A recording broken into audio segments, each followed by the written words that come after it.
Mesdames et messieurs, nous sommes avec Donald Kabasele. C'est parti donc cette fois-ci avec les dossiers d'histoire. Donald Kabasele, bonsoir. Bonsoir Monsieur Crispin, bonsoir à tous les téléspectateurs qui nous suivent en millions à travers la République. Je profite aussi de votre micro pour saluer le secrétaire général de mon parti. Je cite AK47, Augustin Kabouya. Merci beaucoup Donald Kabasele. Parlons de cette situation d'insécurité, de guerre, d'agression dans l'est de la République démocratique du Congo. Ça secoue, eh bien, le chef de l'État a signé plus d'une fois les cessez-le-feu, mais on assiste à l'avancée des forces M23 avec leur supplément, avec en dessous les forces rwandaises. Est-ce que le chef de l'État a été berné en signant les cessez-le-feu de Luanda, mais aussi les accords signés à peu? Non, c'est justement que le chef de l'État est respectueux de toutes les procédures qui sont engagées au niveau sous-régional, au niveau régional, au niveau de l'Afrique, même au niveau du monde. Il faut noter que derrière tous ces accords, il y a deux puissants, effectivement, qui essayent d'offrir leurs bons offices dans cette guerre qui n'a que trop duré. Et il faut également noter que c'est injuste que ce complot continue jusqu'à ces jours. C'est injuste. Et il faut également signaler que, apparemment, la RDC ne bénéficie pas de la même solidarité internationale telle que là, par exemple, l'Ukraine et les autres États qui sont agressés et dont, vous voyez, l'Occident s'est levé haut et fort pour dire non. La RDC est seule contre tous, je l'ai toujours dit. J'ai toujours dit que dans la guerre de l'Est, c'est comme si la RDC se bat contre toute la puissance le plus représentative, donc je parle du bloc occidental. La RDC se bat contre ce bloc-là. Notez, l'ONU arrive en 1998. Jusqu'aujourd'hui, il n'y a pas de paix à l'Est. Ça veut dire que l'ONU a échoué. Nous connaissons qu'est-ce qui se passe dans l'ONU. Il y a des puissances qui pensent avoir un mot à dire sur la RDC de plus que les autres. Ça n'a jamais inquiété personne dans cette communauté internationale. Aujourd'hui, ce que le président Tshisekedi fait, c'est du réalisme diplomatique. On conseille, maintenant il faut qu'une force de l'EAC arrive. Il part, il dit, pour la paix, je le fais. On part, on dit, ben écoutez, maintenant il faut adhérer dans la communauté des États d'Afrique de l'Est, comme ça vous aurez les soutiens de tous vos voisins. On part, on le fait, ça ne réussit pas. En clair, l'ONU et les puissances valet ont échoué dans cette... Est-ce qu'en adhérant à la communauté des États de l'Est, excusez-moi, je suis direct avec vous, est-ce qu'on n'a pas commis l'erreur? On ne s'est pas lancé dans la gueule du loup? Non, en réalité, notre adhésion ne peut pas nous lancer dans la gueule du loup parce que, ne nous leurrons pas, ces conflits persistaient avant notre adhésion. Et c'était les États les plus représentatifs de cette Afrique de l'Est qui étaient là à financer directement ou indirectement la guerre. Alors, et donc notre présence ne nous a pas mis dans la gueule du lion, pas du tout. Nous sommes venus pour, d'ailleurs c'est bien le contraire, nous sommes venus pour déjouer les complots qui se faisaient dans les États d'Afrique de l'Est, qui pouvaient exclure la RDC et penser qu'une partie du territoire de la RDC leur revenait parce que cette partie se trouverait dans la circonscription Est de l'Afrique. Et donc on a déjoué les complots en y adhérant. Mais le comble, c'est quoi? C'est que malgré toutes ces initiatives, tant diplomatiques que politiques, qui sont menées au niveau de la région, de la sous-région ou de l'Afrique, aucune de ces initiatives ne nous permet d'avoir la paix. Et là, on arrive à une conclusion, c'est que nous sommes victimes d'un complot ces complots, ça s'éprouve noir sur blanc que nous sommes victimes d'un complot. Parce que ce sont les mêmes puissances qui nous conseillent, ou carrément qui assistent, ou qui donnent leurs bons offices pour qu'on fasse X ou Y situation, X ou Y initiative. Est-ce qu'on va demeurer sous ces charmes? C'est pourquoi je suis venu à la télévision pour dire je suis pour la rupture totale avec le bloc occidental et je suis d'accord avec une adhésion, une alliance avec une puissance qui est sincère et qui peut nous aider à endiguer d'une manière totale et d'une manière franche ces conflits de l'Est. Sinon, ça ne finira pas. Alors, que dites-vous de ceux qui pensent que le chef de l'État, comme il avait fait après Genval, retirant sa signature, il doit se retirer de l'EAC?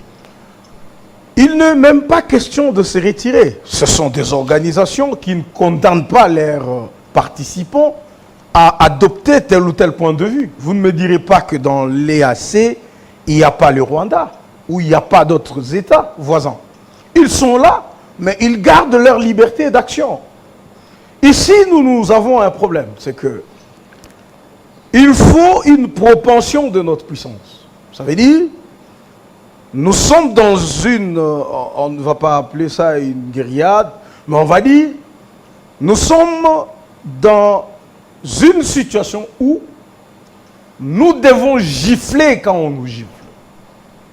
Nous devons donner le point et au bon point à ceux qui nous administrent des coups. On doit être puissant. Nous devons frapper le premier et attendre des conseils après, comme le font les autres. Et pour ça, nous avons été conditionnés, voyez-vous, pour ne pas agir de cette manière. Ça veut dire, ils nous ont, pendant plusieurs temps, mis sous embargo, avec impossibilité de nous procurer des armes nécessaires. Ils viennent de lever l'embargo, mais même quand ils ont levé cet embargo, quand vous faites des demandes d'armes, on le maintient pour des raisons d'enquête, de vérification. C'est toujours des tournures qui consistent à nous contenir dans ces carcans d'impuissance. Alors, c'est soit on s'est dit, on rompt définitivement avec le bloc occidental et on s'allie avec des États qui se disent prêts à nous assister. Parce que aussi, ces États-là qui attendent, ils n'ont pas besoin que nous, on soit dubitatifs. Ils ont besoin qu'on s'engage. Ils ont aussi besoin de savoir qu'il y a une rupture. Parce que, alors, seriez-vous tenté de nous dire... Je le répète, oui. L'Occident a échoué. Voilà. L'Occident est complice de la guerre de l'Est. L'Occident a échoué, l'Occident est complice. Serez-vous tenté de dire que le chef de l'État a épuisé toutes les cartes, surtout avec l'arrivée du pape, qui a demandé à la communauté internationale, aux prédateurs, enlevez vos mains de la RDC. Si rien n'est fait, le président Félix Antoine Tshisekedi Tshilombo, ainsi que son gouvernement de warriors, doit embrasser la Russie comme l'ont fait le Mali, Burkina Faso, Centrafrique. Ça n'a tué personne. Ils l'ont fait. Ce sont des États souverains. Ils se sont affirmés. Nous aussi, nous pouvons, comme nous ne pouvons pas le faire. Mais je vous démontre. Qu'est-ce que c'est que la diplomatie? Qu'est-ce que c'est que le règlement pacifique des différends? C'est la charte de l'ONU. L'ONU favorise le règlement pacifique des différends. Et l'ONU se réserve à elle seule la force d'utiliser des mesures coercitives si la paix et la sécurité internationale sont affectées. Mais le secrétaire général était clair. Non, mais écoutez, ils sont incapables de le faire. Déjà, l'ONU a avoué qu'elle est impuissante avec toutes les nations dans l'ONU. On a utilisé le mécanisme de règlement pacifique des différends. Ça n'a pas marché. Nous sommes revenus dans la région, dans la sous-région, dans tous les États, dans l'Afrique. On n'a pas eu de solution. Est-ce qu'on reprochera à la RDC de basculer du bloc occidental vers un autre bloc? Donc la RDC s'est défendue en réalité. Le président Tshisekedi les a mis contre mire. Tout ce que vous pouvez proposer, je suis prêt à l'accepter. pourvu qu'il y ait la paix à l'Est. Simplement pour une seule de leurs propositions. C'est laquelle? Il faut négocier avec le M23. Un peu comme ils le faisaient en 2009. Ils activent la force de feu. Ils s'accaparent des territoires. Ils créent des zones d'influence. Et Kinshasa s'est plié en 2009. Regardez l'accord qui a été signé entre le CNDP et la République démocratique du Congo. Du n'importe quoi. Et tous devenaient des Congolais. Ils étaient repris à leur grade respectif. Il est général aussi dans l'armée congolaise, il est colonel, et ainsi de suite. Après, quand on ne respecte pas ça, on revendique. Il fallait qu'un président d'un État puissant appelle pour qu'ils abandonnent armes, munitions et chars et qu'ils rentrent. Alors, aujourd'hui, ils sont confondus. Nous ne pouvons pas accepter de signer ou de pactiser avec les terroristes. C'est tout ce qu'on a dit. Ils veulent nous mettre dans une position telle que, parce que vous avez refusé cet aspect, vous allez vous-même vous soumettre à cause des circonstances qui vont vous environner. Et donc, moi, je pense que c'était une bonne stratégie pour le président. Prendre de plus en plus de territoires et asphyxier. Voilà, c'est tout ce qu'ils font. En fait, c'est ce qu'ils faisaient avant. Ils prennent des territoires, vous savez combien on a récupéré? Plus de 57. Après que Félix soit président, il fallait récupérer tous ces territoires. Ils se créent des zones d'influence, ils récupèrent, ils vous obligent de signer avec eux. C'est quoi la signature? Ils doivent être considérés comme des Congolais, ils peuvent être des ministres, ils peuvent être. Tshisekedi a dit non. Ça ne fonctionnera pas comme ça. Alors, qu'est-ce qu'ils font? Créons alors d'autres voies. Parlons, créons des forces régionales. Entrez dans l'EAC. On commence à rivaliser la SADC avec l'EAC. La SADC, non, c'est moi qui devrais venir, mais pourquoi ils sont venus avant? Comme si quand elle-même était là, les choses évoluaient très bien. Finalement, la conclusion, c'est que nous n'avons pas de paix à l'Est.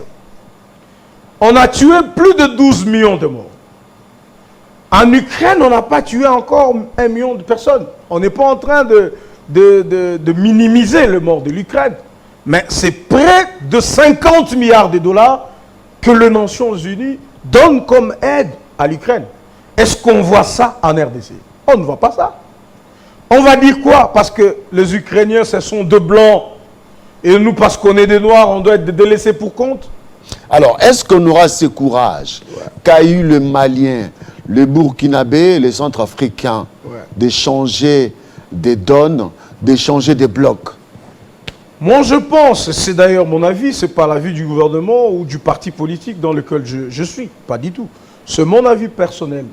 Ça sera courageux de prendre ces risques. Je sais que c'est un risque. Les puissants sont tellement dictateurs qu'ils ne peuvent pas l'accepter. Que la RDC, avec toutes les potentialités qu'elle a, avec toute l'influence que les matières premières de la RDC doivent jouer comme rôle sur le plan mondial et sur le plan international, c'est risqué, je dis très risqué, de prendre cette orientation. Mais le prendre, ça sera salvateur pour ce pays. Le prendre, ça sera rendre ce pays totalement indépendant. Et donc, moi, je conseille le gouvernement de la République, les autorités du pays, à rompre définitivement avec le bloc occidental. Ça sera un début pour notre émancipation. On va assurer notre hégémonie et nous serons un État puissant. Bien au contraire, plutôt que de gagner avec le mariage avec l'Occident, nous perdons en termes de personnes, en termes de matières premières, en termes de territoire qu'on est en train de nous amputer petit à petit. Bon sang, ça va aller jusqu'où? On doit arrêter, on doit rompre. Que cela nous coûte la vie, on doit l'accepter. C'est le point de vue que je donne. Parce que, mon frère Crispin, qu'est-ce que le président Tshisekedi n'a pas fait? Qu'est-ce que Tshisekedi n'a pas fait avec l'Occident? L'Occident n'a jamais soutenu la candidature du président Félix. Ils ont été le premier à soutenir un autre candidat que Tshisekedi aux élections de 2018. Malgré ça, Tshisekedi est parti vers eux. Il les a approchés. Il les a amenés au pays. Il leur a dit qu'on peut travailler ensemble pourvu que mon pays gagne. Mais qu'est-ce qu'il n'a pas fait, Tshisekedi? Est-ce qu'il mérite ça? Il est payé en monnaie de singe. Et je vous dis, les complots, il est total. Moi, j'ai écrit un livre. L'Afrique et l'Occident, un mariage de merde. Donc aujourd'hui... C'était provocateur, mais dans ces livres, j'avais déjà vu ça. Vous savez, c'est depuis la conférence de Berlin que l'Afrique a été partagée. Le Congo est une zone d'influence. C'est une zone dans laquelle toute la puissance devrait se retrouver. Ce point de vue colonialiste n'a pas changé. Ils ne sont pas prêts à faire le contraire de ce que leurs grands-parents avaient décidé à Berlin. Et nous ne pouvons pas nous embobiner avec leurs balivernes. C'est des histoires qu'on nous raconte à dormir debout. Allez-y à Luanda, allez-y au Kenya, ainsi de suite.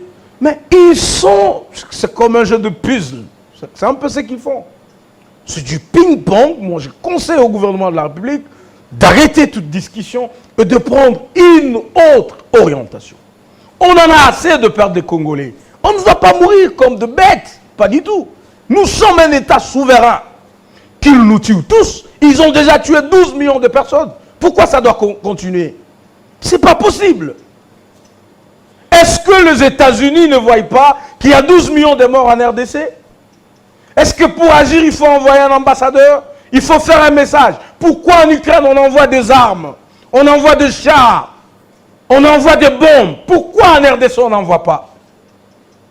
Parce que le Rwanda est le plus beau. C'est pas possible. Et donc, à un moment donné, nous devons rompre.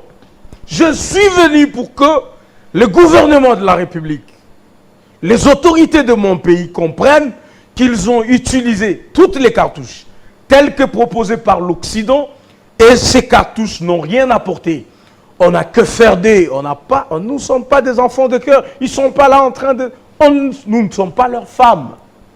C'est des gens, je ne vais pas utiliser des termes banals, c'est des gens qui se jouent de nous. Nous devons nous jouer d'eux aussi. Peu importe ce que cela nous coûtera, il faut qu'on le fasse. Moi, je pense. Si on reste dans ces carcans, c'est que on impose notre pays la souffrance qui ne va pas cesser, qui va continuer. Et je sais que par rapport à la criminalité de ces gens qui soutiennent des terroristes, du M23, des rebelles et tout ça, eh bien, ils ont d'autres plans. Ce sont des plans d'élimination de personnalités. Ce sont des plans, ils ont tout ce plan et nous ne devons pas nous tromper, mon voilà. Dieu. Votre analyse est claire. Eh bien, on doit changer de cap parce que, avec eux, les Congolais meurent. Eh bien, on ne peut pas avoir peur de n'importe quoi. Nous devons prendre la décision de rompre. Eh bien, on a compris votre message. Pour ajouter... On va chuter par là. Pour ajouter, M. Crispin, nous ne gagnons rien d'eux. C'est plutôt eux qui gagnent chez nous. Et ils ont besoin de nous pour développer leur industrie. Nous, on n'a pas une industrie. On ne va pas mourir. Nous, on a des terres arables. On a toutes les matières premières. C'est à eux de souffrir, pas à nous. Et donc, la RDC aura beaucoup plus à gagner qu'à perdre si elle rompait avec l'Occident. Les autres qui ont rompu avec l'Occident, ils ne sont pas morts. Nous souffrons déjà avec l'Occident. On ne va pas avoir peur de souffrir encore après, même si cela se révèle dans des analyses des uns et des autres. Même si on va dire que on va souffrir. Mais est-ce qu'on est content maintenant? Et parce qu'on n'est pas content maintenant, pourquoi on va refuser de souffrir autrement que de vivre avec les mêmes personnes qui nous ont esclavagisés, qui ont coupé le main de nos ancêtres pour avoir les matières premières? Monsieur Crispin, ces gens, ils sont prêts à tuer tous les Congolais pour avoir le minerai du Congo. On ne va pas avoir pitié d'eux. Donald Kabasele, on sent que vous parlez avec votre cœur. Merci beaucoup. Merci, M. Crispin. Ben, j'ai besoin de beaucoup plus de temps. Je vous Si recevrai. vous en avez l'occasion, n'hésitez pas. Vous avez mon invitation pour le jeudi prochain. Malheureusement, le jeudi, je serai dans ma base en train de m'enrôler à Kanangala. Quand vous allez revenir, c'est bien. Merci. Merci. C'est le futur candidat. Mesdames et messieurs, on marque une petite pause.